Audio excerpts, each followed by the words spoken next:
Halo sahabat, kita lanjutkan episode yang tidak akan lama lagi tayang di televisi kesayangan Anda. Tapi sebelumnya bagi sobat yang belum subscribe silahkan tekan tombol merah dan loncengnya. Dan jangan lupa like, juga komentarnya. Tonton sampai selesai alur ceritanya. Terima kasih.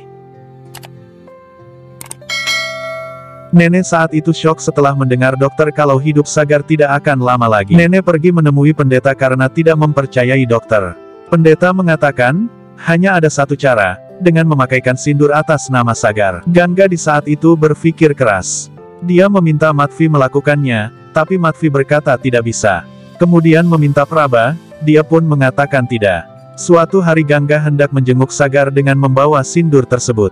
Kemudian di sana Gangga dengan polos meminta Sagar untuk mengenakan sindur tersebut di keningnya. Nenek terkejut ingin menghentikannya, tapi dia juga tak ingin kehilangan cucunya. Dia memahami kalau Gangga melakukan itu atas ucapan pendeta dan itu jalan satu-satunya. Sagar mengoleskan sindur di kepala Gangga. Dokter mengatakan kalau ini sebuah keajaiban, operasi berjalan dengan baik, Sagar pun terselamatkan. Niru dan Matvi bahagia mendengar hal itu. Sesampainya di rumah, Gangga merawat Sagar dengan baik, bak sepasang suami istri yang sangat bahagia. Saat Matvi dan Praba mengantarkan makanan, Gangga sudah sigap dan mengatakan kalau dia sangat manja, sembari menyuapi Sagar. Matvi menatap khawatir dengan kemesraan mereka.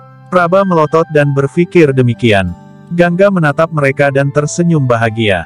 Di lain waktu, Matvi membawakan handuk untuk Sagar. Gangga terlihat di sana sudah dahulu merawatnya meski Sagar yang terlihat masih ngantuk. Matvi semakin khawatir dan berpikir ini sudah semakin janggal dan belum saatnya harus terjadi seperti ini. Matvi membangunkan Sagar. Matvi saat itu berbicara pada Niru tentang keberangkatan Sagar untuk melanjutkan studinya di luar negeri. Niru segera menelpon seseorang untuk mempercepat dan mengurus persiapannya. Sagar mengemasi barang-barangnya dan mengingat saat Gangga memberi hadiah di ulang tahunnya. Di sudut lain Gangga pun demikian. Mengingat saat Sagar berkorban mengambil miniatur sepeda pemberian ayahnya dari orang asing. Yang paling membuat hatinya terpukul saat Sagar memegang layang-layang dan mengingat saat main bersama Gangga, Sagar sangat sedih. Pada malam itu Sagar menemui Gangga dengan layangannya dan mengatakan, aku menyimpan ini dengan baik. Gangga mengeluarkan gelang kaki pemberian Sagar dan berkata, aku pun menjaganya dengan baik. Sagar mengambil gelang itu lalu meminta Gangga untuk menyodorkan kakinya. Kemudian Sagar memakaikan gelang di kakinya. Sagar menatap Gangga, Gangga tersenyum dan merasakan kebahagiaan saat itu. Sagar menyimpan gelang lama ke dalam sakunya, di situ Sagar menatap Gangga dan meneteskan air mata mengenang saat-saat bersamanya. Sagar mengusap air mata yang mengalir tak dapat dibendung olehnya. Kemudian mereka berdua bersandar pada malam itu. Malam itu adalah yang terakhir untuk mereka berdua sebelum Sagar melanjutkan studinya. Sagar membuat sandaran bahunya untuk Gangga. Mereka berdua melepaskan malam itu membiarkan mengalir pada muara kerinduan kelak mereka dewasa. Esok paginya, Niru dan Matvi ke sana dan melihat mereka berdua tertidur di sana sangat dekat. Matvi terengah-engah dan memutuskan membawa Sagar tanpa memberi tahu Gangga. Gangga terbangun dan melihat Sagar sudah tidak ada di sana dan berlari histeris memanggil namanya. Mereka semua menatap Gangga yang hendak memberangkatkan Sagar. Sagar menghampiri Gangga, lalu memberikan pelukan terakhirnya. Gangga meminta untuk selalu mengabarinya dan tidak melupakannya. Sagar juga membalas kata-katanya. Dia mengatakan dan meminta pada Koki untuk menjaga Jacobi Prasad, anjing kecil milik mereka berdua, dengan baik. Oke sobat, jangan dulu di skip. Kita lanjutkan cerita yang semakin haru. Sagar berangkat dengan mobilnya. Gangga beranjak lari mengikuti kepergian Sagar. Semakin laju mobil tersebut, semakin kuat genggaman tangan mereka dan akhirnya Gangga terbanting hingga jatuh. Sagar berteriak Gangga. Gangga hanya bisa menatap kepergian Sagar. Lalu dia mengatakan selamat jalan Sagar. Aku akan selalu menunggumu di sini dan akan selalu memegang janji yang kamu ucapkan. Gangga tanpa berpikir kembali, lalu mengambil sindur di sakunya. Dia mengoleskan sendiri di kepalanya dan mengatakan, atas nama Sagar.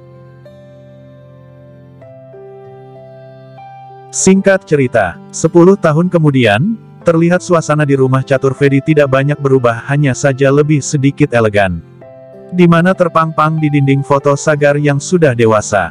Terlihat saat itu di sana Mehri dan kepala Koki masih terlihat awet muda. Di Sungai Gangga, terlihat seseorang yang sedang merendam dirinya di sungai tersebut. Dia menyatukan tangannya ke arah matahari, 10 tahun telah berlalu, dia masih menyandang status sebagai janda yang sangat cantik dan manis. Gangga, dia kini sudah dewasa dan siap bergelut dengan waktu dan menjalani hidup yang masih mengenakan sare putih. Dia dengan keyakinannya dan menantikan kedatangan sahabat kecilnya yang dia cintai. Gangga mengatakan itu pada temannya. Lalu bertanya, siapakah yang kau maksud? Gangga mengatakan, Sagar. Gangga saat itu pergi ke kuil untuk melakukan puja. Dia mencuri waktu dari orang-orang untuk memakaikan sindur di kepalanya. Setelah dia mendapatkan kesempatan itu, dia mengoleskan sindur tersebut lalu menyembunyikannya di balik beberapa helai rambutnya. Kemudian dia berdoa dan meminta maaf atas aturan hidup seorang janda yang banyak dia abaikan. Setelah itu Gangga turun dari anak tangga menuju pulang ke rumah. Dia menyahut memanggil Jalebi Prasat anjingnya yang kini tumbuh besar. Para pemuda saat itu sedang duduk dan memperhatikan Gangga. Mula-mula Gangga menanggapinya hanya datar-datar saja. Tapi setelah diamati pemuda itu sedikit membuatnya tidak nyaman. Gangga menghampiri pemuda itu lalu menyuruhnya mereka pergi sebelum anjingnya memakan mereka. Mereka mengatakan, apa salah kami? Kami hanya memandangmu. Apa itu salah? Gangga tak memperdulikan ucapan mereka dengan keras. Gangga mengecam mereka dan mengusirnya. Mereka pun akhirnya pergi. Gangga melanjutkan perjalanan menuju pulang dengan temanya. Tak lama kemudian dia mendengar alarm keras menandakan hari sudah siang. Gangga bergegas berlari mempercepat perjalanannya. Di dapur Mehri sedang membantu kepala Koki memasak. Dia menanyakan kepada Koki tentang Gangga. Koki mengatakan kalau dia sedang mandi dan melakukan puja di sungai Gangga. Terlihat sesosok pria berdiri tegak menuju meja makan. Dia adalah Pak Niranjan, atau Niru, panggilan akrabnya yang lebih mudah kita kenal. Dia masih terlihat sangat tampan dan awet muda. Ragapji juga ada di sana yang masih setia menjadi sekretaris pribadi Niranjan. Niru duduk dan memanggil Gangga. Koki mengatakan mungkin dia dalam perjalanan menuju pulang. Tak lama kemudian, suara Gangga terdengar jelas. Dia datang dan melihat Mehri lalai dalam cucian. Gangga memberi masukan dan menasehati pada Mehri. Ketika itu Gangga melihat Niru sedang memakan parata. Gangga menghentikan dan menasehati Niranjan, melarang dia untuk berhenti memakannya. Niranjan mengenang saat Gangga masih kecil, dia tidak banyak berubah.